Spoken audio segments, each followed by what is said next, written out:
नमस्कार। SM news देखने वाले सभी दर्शकों का मैं आभार व्यक्त करता हूँ। जय भीम, नमो बुद्धाय। साथियों, धार्मिक ग्रंथों में जो बातें इस समय उठ रही हैं, वो बहुजन समाज या पीड़ित समाज जिसके विषय में ये सब बातें लिखी गई हैं, तो उनके द्वारा इस तरह के प्रश्न उठना स्वाभाविक सा लग रहा है। ये प्रश्न तो आज के नहीं, ये बहुत पहले से बहुजन समाज में जन्मे तमाम संतों गुरुओं ने हिंदू धर्म के, विशेषकर हिंदू धर्म के धार्मिक ग्रंथों पर आपत्ति उठाई थी, इनका विरोध किया था, इनके अस्तित्व पे प्रश्न चिन्ह किया था। रामचरितमानस जिस समय लिखी गई 1530-32 के करीब गोस्वामी तुलसीदास जी का जन्म दर्शाया गया है। 1623 में उनकी मृत्यु हुई। तो उस समय भारत की जो सामाजिक व्यवस्था है, उसमें ऊंच नीच, छुआछूत, जातिवाद बड़े चरम सीमा पर था। शूद्रों, इस देश में रहने वाले शूद्रों को, स्त्रियों को, वो चाहे जिस वर्ग की स्त्री रही हो, उसको शिक्षा, संपत्ति और मूलभूत उनके मानवीय अधिकारों से वंचित रखा गया। तो साहित्य समाज का दर्पण होता है। साहित्य में वही बातें लगभग आती हैं जो तत्कालीन समाज में जो व्यवस्थाएं चल रही होती हैं। गोस्वामी तुलसीदास जी ने कोई नया नहीं लिखा है। उस समय समाज की व्यवस्था शूद्रों को बड़े घृणित दशा में, पशु की स्थिति में, पशुवत उनके साथ व्यवहार होता था। स्त्रियों के साथ भी वही स्थिति थी। यहाँ तक कि उनका जन्म बुंदेलखंड बांदा में हुआ था। तो आज भी वहां पे शूद्रों की स्थिति इससे कमोबेश बराबर ही है। स्त्रियों के जो स्थिति है कमोबेश बराबर ही है, उसी तरह की है, कोई नई बात नहीं है। तो लोगों को इन धार्मिक ग्रंथों में लिखी बातों से, अगर कोई कवि की आलोचना कर रहा है, कवि कोई, वो जिसके विषय में वो ग्रंथ लिखा गया, राम के विषय में या पुरुषोत्तम के विषय में, भगवान के विषय में, तो कवि तो कोई भगवान नहीं है। ये आलोचना भगवान की, अगर कवि की आलोचना हो रही है तो भगवान की आलोचना क्यों मान रहे हैं लोग, जो है मेरी बात यही नहीं समझ में आ रही।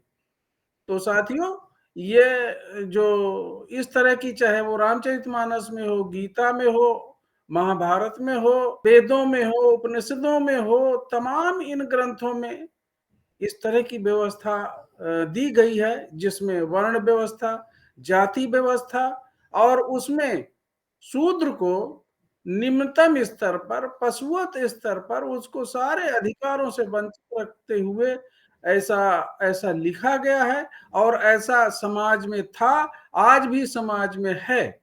भारत में जो सामाजिक विषमता है उसका आधार धर्म है। ये धर्म ग्रंथ हैं। तो ये जो ऊंच नीच या जातिवाद, ये धर्म से प्रेरित है, पोषित है। यहाँ तक कि जो सभी संसाधन हैं उनका बंटवारा भी इसी आधार पर, सामाजिक गैर बराबरी के आधार पर किया गया है। महान तमाम दार्शनिकों, महान संतों, गुरुओं के द्वारा इस गैर बराबरी की, विषमता की व्यवस्था का विरोध तो किया ही गया, आंदोलन भी किए गए, चाहे वो बुद्ध का हो। बुद्ध ने इस सामाजिक व्यवस्था के, वर्ण व्यवस्था या ऊंच नीच की व्यवस्था के खिलाफ ही उनका दर्शन है। कबीर ने हिंदू मुस्लिम को लताड़ा उन परिस्थितियों में। रैदास ने भी लगभग वही बातें, धार्मिक अंधविश्वास, आडंबर, मूर्ति पूजा, जातिवाद, इसके विरोध में उन्होंने सारा उनका ग्रंथ इसी पे है। गुरु गोविंद साहब का, गुरु गोविंद साहब ने इस धार्मिक ग्रंथों की मान्यता को, हिंदू धर्म के धार्मिक ग्रंथों की मान्यताओं को अस्वीकार कर दिया, बिल्कुल नहीं माना।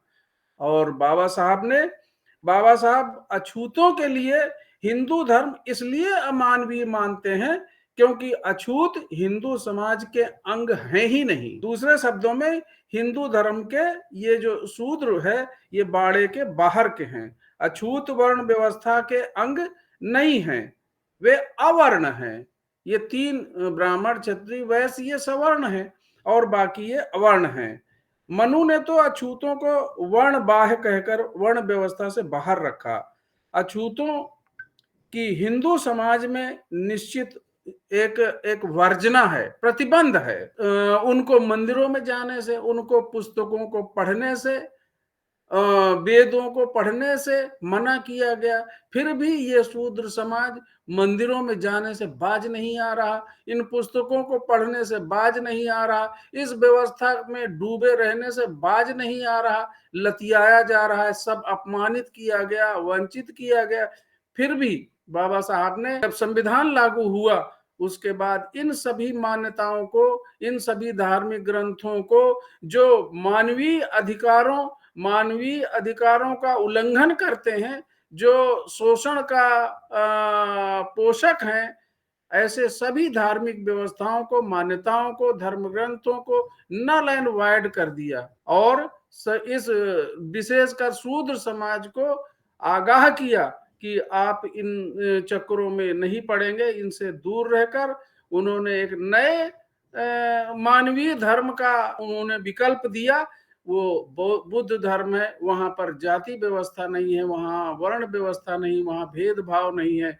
फिर भी शूद्र समाज के लोग खाली जब उन पे जूते पड़ते हैं, जब उनका अपमान होता है तो वो चिल्लाते हैं मगर छोड़ने को राजी नहीं है। साथियों, इन धार्मिक ग्रंथों में शब्दों को परिवर्तन कर देने से शूद्र, गंवार, ढोर, पशु, नारी ये सब ताड़न के अधिकारी, ताड़न का मतलब होता है मारने, पीटने या जुल्म ज्यादती करने के, ये अधिकारी हैं। ये ऐसे नहीं मानते इनको जुल्म ज्यादती होती रहनी चाहिए। ताड़न का मतलब सिर्फ यही है और ये समाज में होता आया है, हो रहा है, आज भी हो रहा है। इस शब्द का कोई अर्थ और निकाला जाए, गीता प्रेस गोरखपुर ने इसमें संशोधन करते हुए ताड़न की जगह शिक्षा लिख दिया है। मेरे समझ में नहीं आता बुद्धिमान लोग क्या शूद्र, गंवार, ढोल, पशु को शिक्षित किया जा सकता है?